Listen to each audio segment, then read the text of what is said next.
Gumagawa sila ng mga tiles dito mga idol, oh. Ganito pala yung paggawa ng tiles.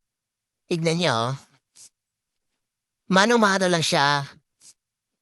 Merong mga hulmahan tapos binubuhos lang nila yung ano. Siguro semento to eh. Semento, ayan oh. Pag tumigas na, binabaklas na nila yung mga ano, yung panghulma. Ayan, tapos nilalagyan ng clip, binibilad. Ayan, natuyo na siya. Ang galing nito, hindi machine yung gumagawa. Mano-mano lang nilang ginagawa. Tapos nilalagyan ng design.